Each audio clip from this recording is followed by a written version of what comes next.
Pag na dito na hinon na. Pag amag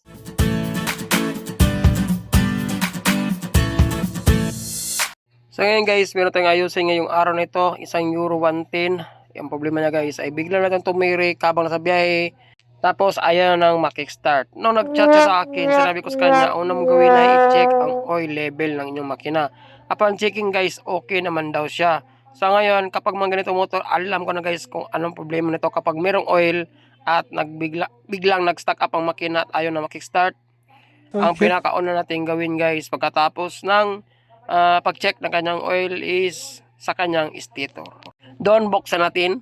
Since may oil naman ang kanyang makina guys, doon natin buksan para makasigurado tayo guys sa ating hinala na ang problema ng kanyang makina kung bakit tumirik at ayaw nang makistart, nag-stack up ang makina ay dahil may problema sa loob ng kanyang stator.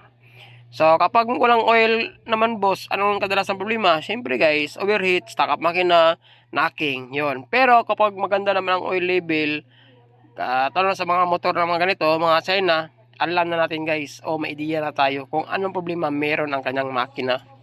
Siyempre, kailangan natin i-confirm yan once na matanggal natin ang kanyang change pedal, kanyang potrace, at lahat ng mga bolt na makita natin sa part na ito guys.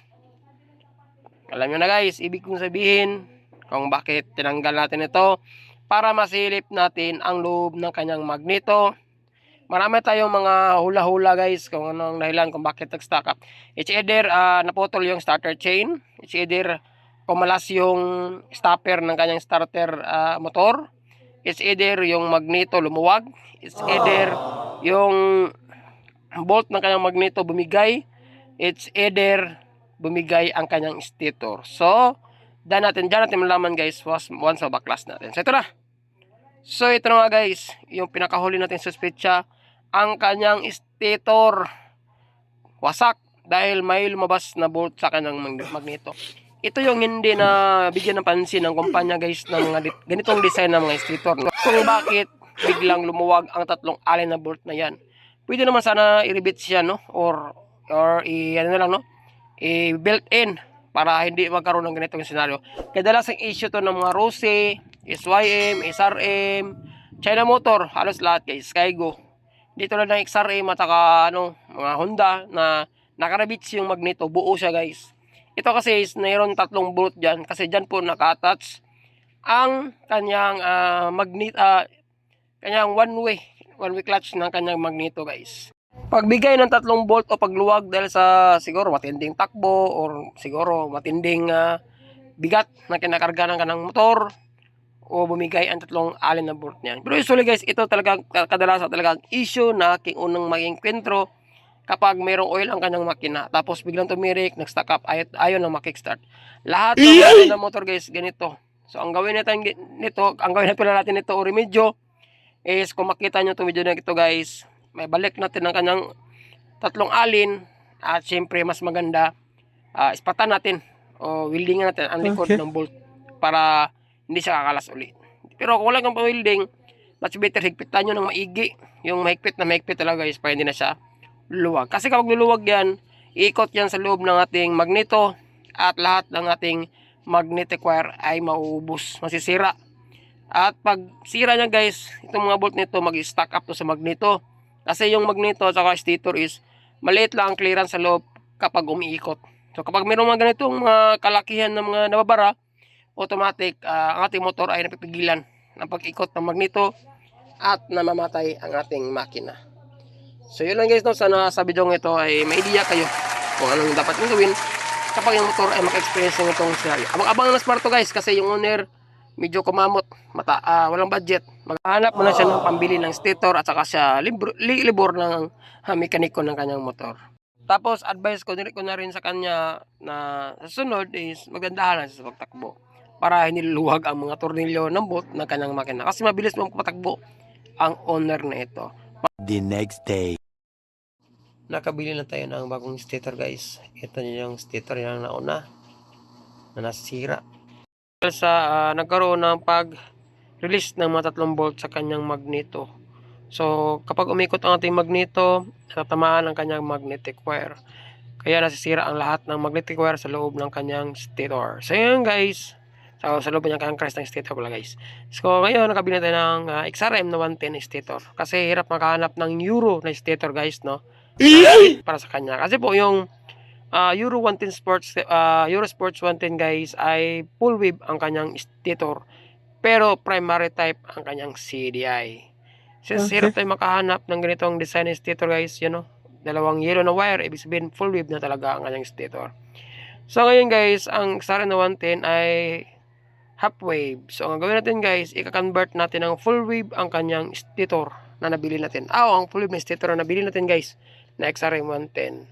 Kasi ito ay primary type na CDI, ang XRM 110. Ang mabaguhin na natin dyan is yung ground connection ng ating stator. Before natin siya kabit guys, syempre papasilip ko sa inyo kung paano natin siya i-full wave. Kailangan natin i-disconnect yung ground. So ito, mayroon tayong pisa na sinkable hose, soldering iron, soldering lead. Before tayo mag-full wave guys, ilagay mo natin yung tatlong alin na bolt sa kanyang magneto.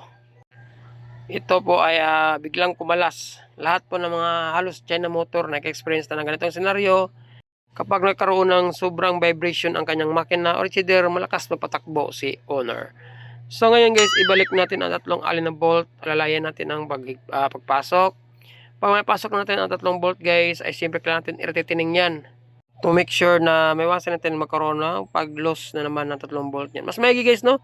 Kapag mabunot natin yung magneto ay kailangan natin paspatan ang likod ng ating tatlong bolt na yan. So higpitan natin guys gamit ang ating electric impact wrench para hindi siya basta-basta kakalas at maulit na naman ang ganitong senaryo na masisira ang kanyang stator. So ito na guys, next natin gawin, since hagpitan na natin or naritining na natin tatlong bolt ng kanyang magneto, ay tanggalin natin ang kanyang naunang stator coil. So ulitin ko lang guys, hindi po plug and play ang stator na XRM 110 para sa Euro Sports 110 guys. Kasi po ang Euro Sports 110, ulitin ko lang, ay isang full wave ang kanyang charging system. Samantala, ang XRM 110 ay half wave stator pa. So, papasilip ko sa inyo guys kung paano natin i-convert ng full wave ang stator coil ng XRM na 110.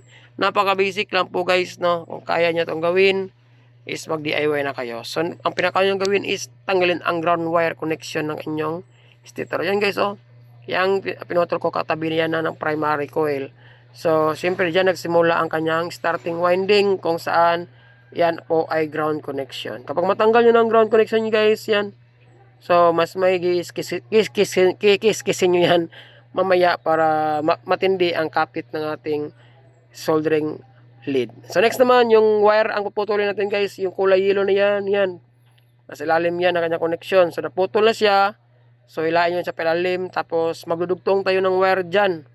Yung pinutol natin na ground connection at saka yung yellow na wire, yan po ay idudugtungin lang natin. Ganun lang po ka-simple, ganun lang po ka-basic kung paano natin i-full wave ang stator coil ng XRM na 110. I-disconnect lang ang ground, i-disconnect ang yellow na wire. Tapos, maghahanap tayo ng maikling wire guys para idudugtong natin or i-connect ang dalawang pinutol natin na wire. Yung magnetic wire na nagsilbing ground at saka yung kulay yellow na wire sa stator coil na papunta sa ating socket. So ito po ay line connection, line to line connection na. Ang una nito is line to ground since naka-halfway pa siya. Kapag full wave is line to line, so wala na siyang ground connection guys. Kaya tinatawag siya na full wave. Kapag half wave naman, line to ground connection. Nahati sa dalawang division ang half wave, ang kanyang charging system at saka lighting system. So yun guys, na-connect na natin yung isang wire. So ito po yung nagiging starting winding niya sa kanyang ground connection. Tapos idugtong natin sa kulay yellow na wire. Pero before natin idugtong yan guys, maglalagay natin ng shrinkable hose. So ito nagsilbing insulator ng ating connection para maiwasan natin magkaroon ng grounded. Kapag tapos na natin malagyan ng shrinkable hose guys, kailangan natin sunugin gamit ang lighter ang ating shrinkable hose. Same din na paraan sa yellow wire connection guys. Nako-connect natin, susunugin din natin ang ating shrinkable hose para kakapit siya sa ating connection. So may iwasan din magkaroon ng pagdikit ng ibang linya sa ating pinagdugtungan. Ganyan na lang po ang pag-DIY kung paano natin i-convert ng full wave ang stator coil ng ating XRM na 110.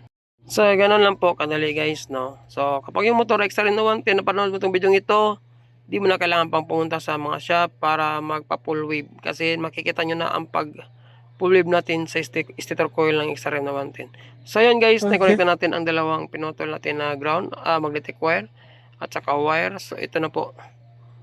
Na-connect na natin siya. So, depende na siya guys kung saan nyo ipadaan ng wire as long as hindi siya matamaan ng magneto. So, yun lang. So, kapag tapos na natin siya ma-full wave guys, ibalik na natin siya sa kanyang kalalagyan. At syempre, add ko lang sa inyo guys, yung sakit ng naunang stator na nasira is paputulin natin yon. Kasi yun po ang design ng sakit ng kanyang harness.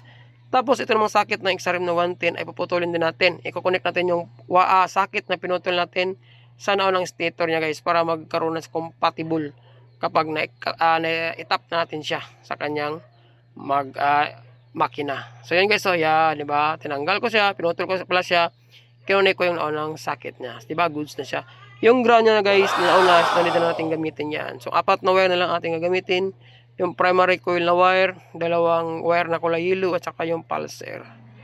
So, i-connect na natin siya sa kanyang makina. Kapag malayo kayo sa mga shop, at siyempre, mahirapan kayo makahanap ng mekaniko, itong video ito ay malaking tulong sa inyo. Siyempre, kung nagustuhan mo yung video ito guys, huwag kalimutan sana mag-like, at mag-subscribe na rin. Isa po yung malaking tulong sa aming mga small content creator. Kaya maraming salamat guys sa pa-subscribe at pag-follow sa ating Facebook page. So ito yan guys, nakabit na natin ang kanyang cover ng kanyang magneto. Ibalik na natin ang 4 na bolt na tinanggal natin guys.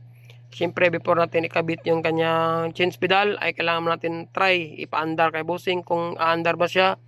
Kung gagana ba ang kanyang primary coil na kinabit natin, yung kanyang stator assembly na tinrabaho natin guys. Saka natin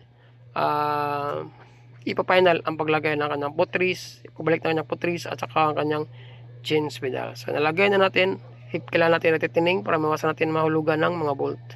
So ito na guys, tapos na siya. At syempre ang moment of truth ay kailangan natin paandarin, unatin natin ang kanyang susi para matry natin kung gagana ba ang ating trabaho sa kanyang motor. Kapag hindi ay problema talaga tayo guys. So ito na guys. Try natin pa-kickstart kay bossing. Let's go.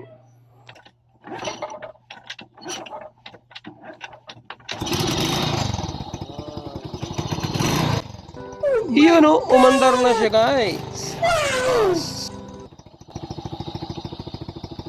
Shoutout nga pala sa iyo boss. Salamat sa tiwala. Yun lang guys sa araw nito. Sana may natutunan kayo sa ginawa kong video ito. Maraming salamat. At syempre, huwag kalimutang manonood na naman sa aking susunod na video. Ride safe. God bless. Ayos.